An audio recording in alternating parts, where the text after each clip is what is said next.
ओम शांति। आज प्यारे बाप दादा के अनमोल मधुर महावाक्य हैं 23 अप्रैल 2026।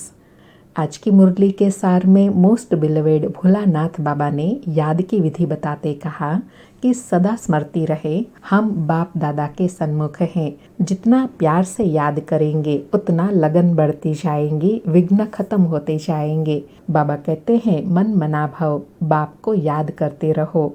मोस्ट बिलवेड एक बाप ही है, सब संबंधों की सेक्रेन।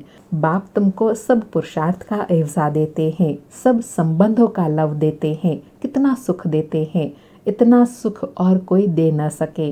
बाबा कहे हाँ, कोई देते भी है तो अल्पकाल के लिए, इसलिए उसको कागविष्टा समान सुख कहा जाता है। बाप आकर अविनाशी सुख देते हैं। फिर और याद के लिए कहा कि दिन प्रतिदिन बच्चों की लगन बढ़ती जाएंगी। जितना बाप को याद करेंगे उतना लव बढ़ेगा।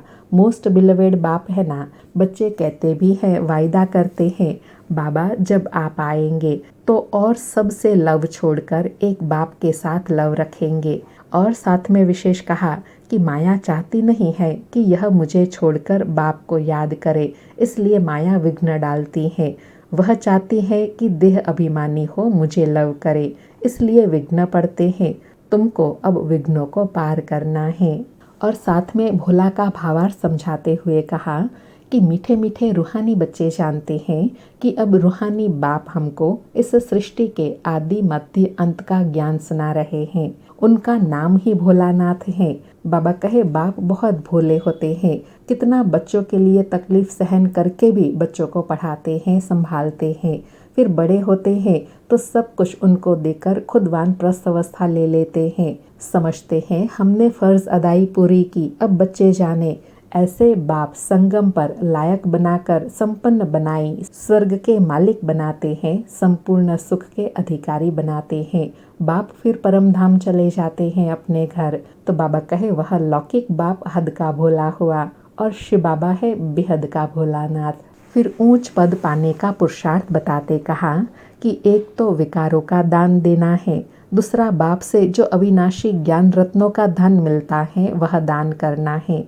जिस अविनाशी धन से ही तुम इतने धनवान बनते हो। और साथ में कहा कि नॉलेज को सोर्स ऑफ इनकम कहा जाता है, तो तुम्हारी सोर्स ऑफ इनकम 21 जन्म के लिए हो जाती है।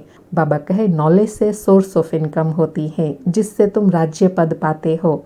और साथ में बाबा कहे योग से सोर्स ऑफ हेल्थ अर्थात निरोगी काया मिलती है, ज्ञान से वेल्थ और योग से हेल्थ मिलती है। यह दोनों ही मुख्य सब्जेक्ट हैं। फिर अच्छी तरह धारणा भी करनी है। फिर और एग्जाम्पल देते हुए कहा कि उस नॉलेज में बैरिस्ट्री, डॉक्टरी, इंजीनियरिंग पढ़ना होता है। यह तो एक ही पढ़ाई है। योग और ज्ञान से हेल्दी वेल्दी बनते हैं, प्रिंस प्रिंसेस बन जाते हैं। फिर वहाँ स्वर्ग में कोई बैरिस्टर, जज आदि नहीं होता है, न वहाँ कोई धर्मराज की दरकार रहती है, न गर्भ जेल होती है, न वह जेल होती है, क्योंकि तुम अपनी प्रारब्ध भोगते हो। फिर विशेष टाइटल देते बाप समान बनने के लिए कहा कि अभी तुम मास्टर ज्ञान सागर, मास्टर सुख का सागर बनते हो, तुम पुरुषार्थी हो। बाप तो कंप्लीट है, बाप में जो नॉलेज है वह बच्चों में है। बाबा कहे अभी तुम ज्ञान सागर से निकली हुई ज्ञान नदियाँ हो, तुम हो ज्ञान मानसरोवर। फिर अटेंशन दिलाते कहा कि हम ऊंच पद कैसे पाए, उनका सदा फिक्र रहना चाहिए। बहुत पुरुषार्थ करना है कि हम कहाँ फेल न हो जाए। अच्छे नंबर से पास होंगे तो ऊंच पद पाएंगे। फिर और याद के लिए कहा कि बहुत गोपिकाएं हैं जो कभी बाबा से मिली भी नहीं है, बाबा से मिलने के लिए तड़पती रहती हैं। बाबा कहे और कहीं जगह ऐसे तड़पने की, ऐसे लगन की बात नहीं रहती।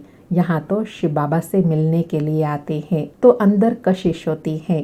बाबा कहे वंडरफुल बात है ना, घर में बैठ बाबा को इतना प्यार से याद करते हैं।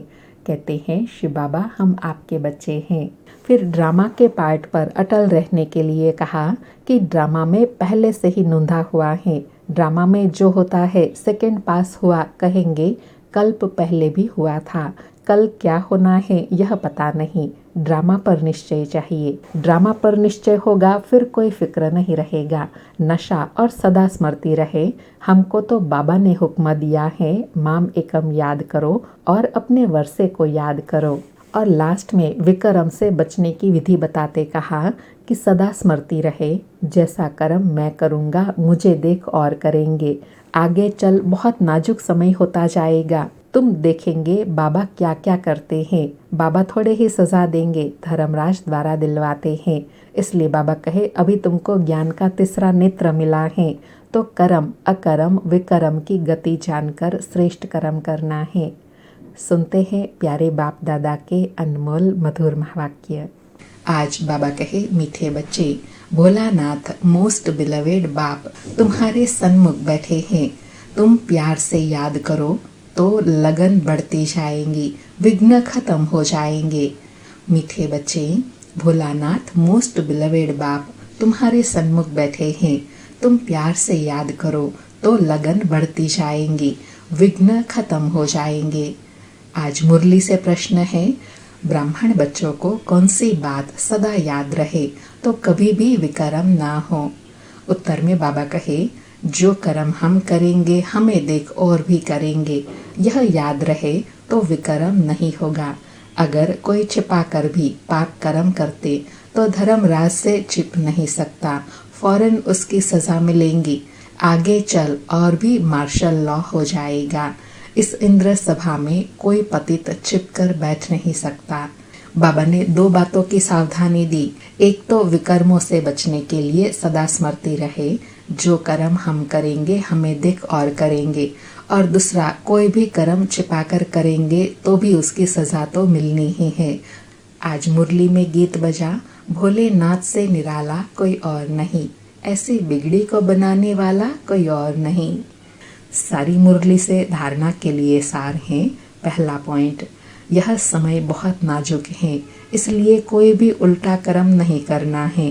कर्म अकर्म विकर्म की गति को ध्यान में रख सदा श्रेष्ठ कर्म करने हैं। दूसरा पॉइंट, योग से सदा के लिए अपनी काया निरोगी बनानी है। एक बिलवेड मोस्ट बाप को याद करना है। बाप से जो अविनाशी ज्ञान का धन मिलता है वह दान करना है। आज बाबा का वरदान है, सहनशीलता के गुण द्वारा कठोर संस्कार को भी शीतल बनाने वाले संतुष्ट मणि भव। स्पष्टीकरण है, जिसमें सहनशीलता का गुण होता है वह सूरत से सदैव संतुष्ट दिखाई देता है। जो स्वयं संतुष्ट मूरत रहते हैं वह औरों को भी संतुष्ट बना देते हैं। संतुष्ट होना माना सफलता पाना। जो सहनशील होता है वह अपनी सहनशीलता की शक्ति से कठोर संस्कार व कठिन कार्य को शीतल और सहज बना देता है। उनका चेहरा ही गुण मूरत दिखाई देता है। वही ड्रामा की ढाल पर ठहर सकते हैं। बाबा कहे, ड्रामा की ढाल पर कौन ठहर सकता है? जो एक तो सहनशील हैं और दूसरा जिनमें शीतलता के संस्कार हैं। आज का स्लोगन है, जो वाणी द्वारा नहीं बदलते उन्हें शुभ वाइब्रेशन द्वारा बदल सकते हो। जो वाणी द्वारा नहीं बदल सकते उन्हें शुभ वाइब्रेशन द्वारा बदल सकते हो। आज के अव्यक्त इशारे हैं, महान बनने के लिए मधुरता और नम्रता का गुण धारण करो। आज की धारणा है, जैसे ब्रह्मा बाप के बोल फरिश्तों के बोल कम बोल और मधुर बोल थे, ऐसे यथार्थ बोल बोलो।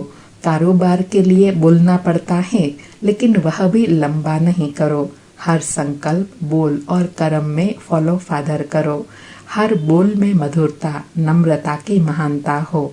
इसके लिए स्वयं को निमित्त समझकर हर कार्य करो, तब महानता के साथ नम्रता आएंगी और सफलता मूरत बनेंगे।